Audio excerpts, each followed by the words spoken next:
Wait a minute, Drifts and Lifts. You're telling me you've owned 90 Volvo 740s in your lifetime? Are you insane? What's up, guys? It's Drifts and Lifts here. All right, so today's video, I basically just wanted to show you guys some new 740s that I just picked up. So I'm gonna go over them, and they're nothing special really, and then I'll kind of explain how I got them, sort of an interesting story. So this car right here, I picked up about 2 weeks ago. It is a 1989 740 GL with an automatic transmission. So it's got LH 2.4. It's got the quad front end on it with the old school headlights. So I got this car for $600, not a bad deal. And actually how it came about was this car was up for $600 a while ago. We're talking about 6 months ago. And unfortunately, some guy got to it before me. And after that, he put it up for, I think, $2,200. And I actually messaged him and I was a little bit upset. I was like, yo man, you just bought that car for $600. What makes you think you can get $2,200 out of it? It is kind of a piece of shit. It's got a lot of dents and this and that. He explained that he put some money into it, but I wasn't really buying it because just because you put a couple dollars into it really doesn't increase the value that much. But I told him if he ever wants to sell it for a fair price to write down my number, and I'll totally be interested. So a couple months go by and I get a text message, and it's Carl, the guy who ended up buying this car. He messaged me and informed me that he was having to leave town really fast. So I think he was like on his way out the next day. He was basically going to abandon this car. So he said, I can have it for more or less whatever price I want. I offered him $600 because that was like the original price that this car was up for. So I felt that would be fair. So the car's in better condition than when Carl actually got it. He did do a couple things. He put a new windshield in it and a couple other little things. So it does run and drive. We can take a little peep at it. I got the keys right here. So I feel like $700 or $600 for a 740 in today's market is honestly pretty good. If it runs and drives, that's a fairly fair price. Not all Volvos are worth $500 anymore, guys. Those days are over, in my opinion. But yeah, nothing special, honestly, guys. It's a, you know, automatic transmission. It's got the cloth interior. Some dash lights are all broken out. It's got a lot of dents. Like it does have snow on it right now, but if you guys see this in, like, you know, normal nice weather, you would really be able to see how bad condition this car is. It's got a bunch of dents. It looks like there was some damage here, maybe some Bondo. It's been like resprayed. Bunch of dents on the trunk that you can't see because they're covered in snow. It's got a dent right here, a little bit of damage here. This door is pretty rugged. It's all dented up here. It's got a dent on the fender. The hood's actually really dented as well. This and that. The headlights have seen better days for sure. Cool thing was, though, it actually did come with brand new lenses. So Carl actually ordered brand new lenses from Rock Auto. And on top of that, he didn't just get one set of lenses, he got 2 sets because Rock Auto actually gave him an extra set by accident that he didn't order. So he included those with the car, which was pretty sweet. Those are honestly worth a decent amount to me because, as you guys know, I do refurbish these headlights and I do sell them overseas sometimes. So yeah, it came with winter tires on it, on the back at least. I guess not really on the front. No, it doesn't look like it. But all in all, guys, I would say, you know, $600. I can't really go wrong. So these days, if I find a cheap 740, I automatically just buy it. There's really no point not to. I can either make money off the parts, or I can do something with it, or I can sell it to a buddy that wants to get into drifting, that kind of thing. As far as how this car drives, the whole front end is absolutely haggard. It has like nothing left of the ball joints, the tie rods, and the strut rod bushings in the front. I drove it down the highway to get it home, and it was so sketchy. The whole front end was just wobbling around, making this absolute terrible sound. So once I start to, you know, fix this car up, the first thing I'm going to look at is the front end because it is absolutely trashed. So if you guys remember the back on the channel, I had a car named Edna, and that was my off-road car that we did all the jumps in and, you know, took down to the riverbed and just absolutely sent the living hell out of.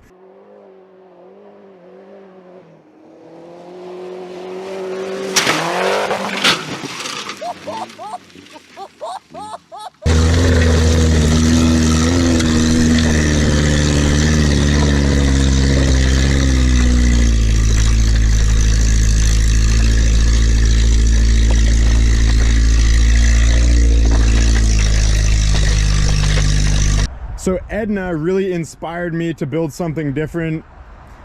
So Edna actually inspired me to build something out of this car here. I basically am going to do the same exact thing, put a little bit bigger tires on the front, strip all the weight out of it, get it running good. The car doesn't really run that great actually. It's kind of a little bit crappy. See if she runs. Oh, she fires up, no worries.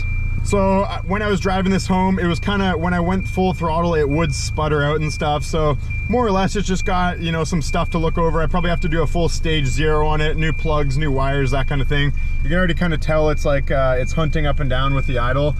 It does drive though, so it's not too far off being pretty good. So because this car is in such poor shape body-wise, like there's so many dents all over it, it honestly makes the perfect car to make into like a full-on beater off-road mobile, because honestly it is really fun to have a car that's just an absolute piece of junk that you don't give two shits about, and you can just like launch it off jumps and, you know, bomb it down dirt roads with not a care in the world. So what I find is that online these days, most of the 740s are actually still in pretty good shape. If people have them nowadays, people have generally kept them in reasonable condition and kind of maintained them. Usually the ones that are in poor condition are already in the scrappers. So it's kind of cool when you find one that's like really beat up, but it still runs and drives. You can get it for really cheap because it gives you the perfect opportunity to do something really fun with. So anyways, guys, that's pretty much this car. So I'm gonna head into the gold car here. We're gonna cruise across town to where the other two cars that I just bought are located. I'm gonna pull some parts off them and I'll check those cars out with you guys. And shout out to Carl, the guy who sold me this car, because it was honestly really nice of him to keep my number and keep me in mind for when he wanted to get rid of it. I just want to take a moment to appreciate how sick the gold car looks on these 14-inch winter steelies that I got going on here. Would you look at that? Two barn fine 740s. Heckin' yeah. Heckin' rights, buddy. All right, guys, so here is my other two 740s I just purchased.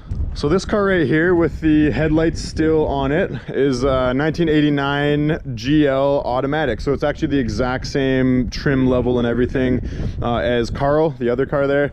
So this one actually is a write-off because you can't see right now, but the windshield is completely smashed in. I guess Clint, the guy I bought it off of, my good friend Clint there, unfortunately had the hood fly up on the highway when he was driving it, and it smashed out the windshield and wrecked all like the arms in there and stuff. So this car is actually a write-off. You can't really insure it, but it does have a lot of good parts in it, and I figured for the price I was paying, I can't really go wrong. I picked both of these cars up for 750 bucks. And again, in today's market, that's not so bad. It is getting kind of hard to find 740s around my area. You guys in Sweden and Norway and, you know, in Europe and that kind of thing are probably thinking Canada has like probably one of the best 740 supplies in the world. And honestly, we've been pretty darn lucky. Like, you guys know how many 740s and Volvos I've picked up over the years for dirt cheap. I used to find them all over the place, but lately people are asking a little bit more money for them, and you know, it's definitely hard to get like the cheap deals. So how it actually happened and how I came about these cars is I was actually grabbing some wheels off my friend Alex. So this is his shop over here. I was just picking up some wheels that I was buying off him, and I look over to the right and I see these Volvos sitting here. I'm like, yo, whose cars are those? Because I definitely want them. So what I did is I left a note on, actually I kind of, there's a bunch of moss all over the hood, so I wrote in the moss my phone number and saying, please call, I want to buy these cars. And actually, I don't think Clint, my friend who ended up being the owner of these, I don't think he saw the message, but Alex was able to get the name of the owner, which ended up being a good buddy of mine back from high school that just had these sitting here. So I got in contact with Clint, and he was totally down to sell them because neither of them were running, and he's got a bunch of other project cars. I think he's got like a Celica Supra and an old Toyota Corona. So he was kind of okay with getting out of the Volvo game for now. He wasn't really going to be doing anything with these cars. This car right here, guys, is actually a 1988 740 Turbo. So we'll pop the hood here real quick. It's probably nice and heavy with all the snow on it. But yeah, so it's a crusty old turbo car. I think it's got like 350,000 kilometers on it. So this car, as far as cool parts on it, it doesn't really have too much. It's got the old school T3 Garrett turbo, so a little bit better than like the Mitsubishi ones. I actually already yanked the wiring harness out of it because I had another car, this turbo manual transmission car I was trying to sell, which honestly, I'll be honest guys, I never even filmed the video of it. My apologies. Usually I like to kind of show you guys all the Volvos I pick up over the years, but I kind of missed that one. So I did steal the wiring harness out of this car because it's an 88. It doesn't have the crumbly harness, and I ended up putting it in that 87 turbo manual car so that I could get it, you know, nice and running for the next owner, because this car was just going to be a parts car anyways. I'm not planning on fixing this up or anything, so yeah, no worries there. This will actually be the first time that I've opened these cars because last night I just picked up the keys off of Clint. So let's see what one it is here. This should be the one right here. That's it. Door's a little stuck from the snow. So it looks like, yeah, it had leather seats in it, which I don't think was stock on the GLs. I think actually someone swapped those in potentially. So this car had 269,000 kilometers, which honestly is pretty low. You can see the windshield all smashed here. So this car is a write-off. It actually can't be insured anymore, so it's only good as a parts car, which is, you know, part of the reason why Clint was so okay with getting rid of it. But for me, you know, it comes with a lot of cool parts. It's got a 391 rear end in it. It's got, you know, honestly, just things like steering racks and rear subframes and front subframes and control arms and all these parts. We definitely want to be keeping a hold of these days because, you know, they don't make these cars anymore, and a lot of the parts in the aftermarket are fairly expensive, so it's good to have a nice supply of just all, you know, a bunch of stock parts. Steering racks, we find that when we're drifting, if you end up bumping into people while you're drifting, like, you can bend the rack pretty easy. I know my good friend Jake, you guys know Jake, he's gone through like 4 steering racks in his most recent car. So, you know, it's good to always, I think if I want to be driving these cars in the long term, I should definitely be piling up as many parts as I can now while we can still find these cars for a fair price, right? All right, so probably the coolest part about this purchase is going to be this heck blend here. So if you guys know what a heck blend is, it's this red piece that goes across the middle there. It's kind of like I don't know, it's an OEM like updated part. I think you probably could have bought them from like a dealer from the factory. I'm not really too sure how it went, but I'm definitely going to be stealing this off of this car. The heck blends did come in 2 different styles. One's for the 90 taillights and one's for the 80s taillights. So this is a period correct 1980s style one, so which is perfect because I need one for the gold car. The gold car has kind of got like a full accessory package going on in the rear now. It's got the louvers, it's got the factory Volvo mud flaps, it's got the R Sport wing, and then if I put one of these heck blends on, that'll kind of complete the accessory package that I'm going for. So it does come on a set of Hydro wheels, and I think Clint said there's another 2 of them in his shop here, so maybe I'll grab those eventually. Yeah, let's take a look at this turbo here. So really funny story about why the headlights are gone out of this car. I met up with Clint to get the keys for these cars last night, and he was like, yeah, like, I'm not too sure where the headlights went off of the turbo car. Apparently they got sold before he bought it. So then I was thinking, I was like, hang on a minute, did you get this car from a guy named Vince out in the Surrey area that parts out Hondas? And he's like, yeah, that's the exact same guy I got it from. And I had to laugh because I actually got to this car before Clint did, and I yanked the headlights out of it. So yeah, Clint unfortunately didn't get headlights with this car. It had a couple cool things, like it had a boost gauge and a wideband. I did give the wideband back to Clint. Yeah, more or less, honestly, this is just a parts car for us. There's really not a whole lot of special stuff on this car. Here, let's see if we can open it up. All right, so it smells definitely kind of weird in here. Looks like the dash got pretty messed up on this car. Not too sure exactly what happened. Honestly, I'm trying to remember if this was my other buddy's car. Apparently he had this crazy ex-girlfriend that absolutely trashed the interior on his car. And I think this is the car from a couple years back or whatever, because apparently she took like a knife and started kicking the dash. And honestly, that's what it looks like. Like, to be able to break that up like that, you definitely got to kick that shit. So I think it was that crazy bitch that that messed up the interior of this car. But That's all right. It's not really anything I need.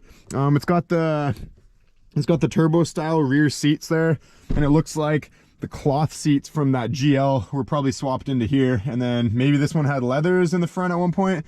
Not really too sure exactly went down, but yeah, it's definitely got a little bit of mold in here, so you know, it is what it is. This car's definitely seen better days, and I don't think I paid like a pretty fair price for these, because you know, I've definitely gotten better deals. Like, I've gotten cheaper cars that were actually running and driving, but like I said, in today's market, I'm happy to get more or less, I got 3 Volvos for under $1,500. So it's like a 3-car package deal, we could kind of say. These cars were definitely a package deal together for 750 bucks, so can't really go wrong. Okay, so I'm actually going to take some pictures of this car right here, because my good friend Aaron Glendon, one of the guys from the drift community locally, he actually messaged me last night saying that he would love a 740. So he actually has a 1UZ VVTi V8 engine just kicking around his shop, and he's an S13 guy. You know, he's been into S chassis for a long time, but he's noticed that the shells, and if you want to build an S chassis nowadays, guys are asking, you know, anywhere from $1,500 to $2,500 just for a shell. I told Aaron if he wants to do something with this car, he can have it for $300, because I would like to see, you know, I love to see Volvos get used as opposed to scrapped out if we can. Sometimes they're destined for the scrapper, there's no way around it, but you know, if there still has some life in it, we can maybe, you know, it's nice to see him live on. So this will be just a strict drift car. Obviously the VINs are not okay on this anymore. Anyways guys, I'm probably gonna wrap up the video, because I'm gonna pull a couple parts off of this car before it gets too dark. But yeah, just simply, I just wanted to show you guys kind of my new purchases, because it's pretty funny, honestly, how many Volvos I've owned in the past. I think this is either 1980, or sorry, it's 89 or number 90 that I've owned. So I kind of forget, like 87 was a couple ago.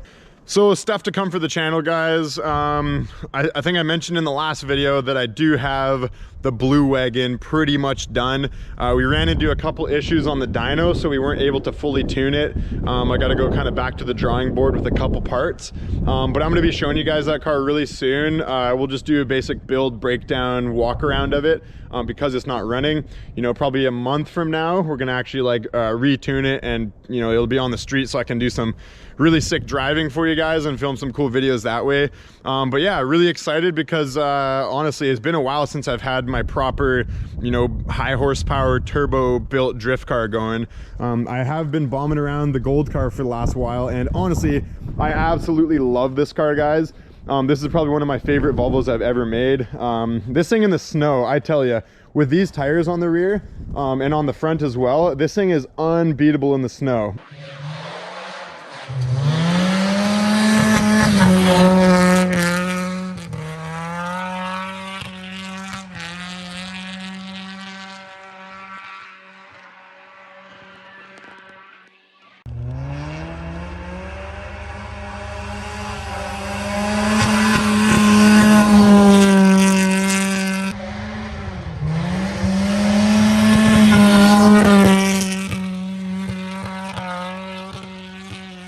And it kind of looks like a little rally car with the mud flaps and stuff.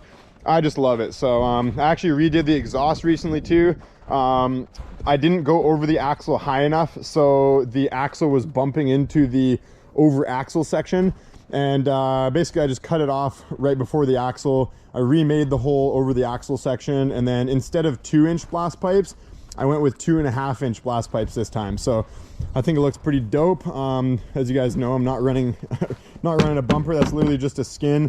So these are just kind of butted up against that, and yeah, it does pretty good. So I don't know if you guys know, but just a reminder, we do have merchandise for sale on the Drifts and Lifts store. So head over to the Drifts and Lifts store. Link is in the description of this video, and check out all the merchandise we got these days, guys. We got t-shirts, hoodies, etc., etc. And we revamped the old school beer designs and changed a couple things on them, and they look really, really sick now. So head over to the Drifts and Lifts store, check them out. Great way to support the channel. So now I own 1, 2, I'm back up to 5 Volvos in my ownership. So I was just down to 3 a little while ago, but now we're back up to 5. So yeah, hope you guys liked the video, and I will see you next time. Like and subscribe for Volvo queefs. Peace out.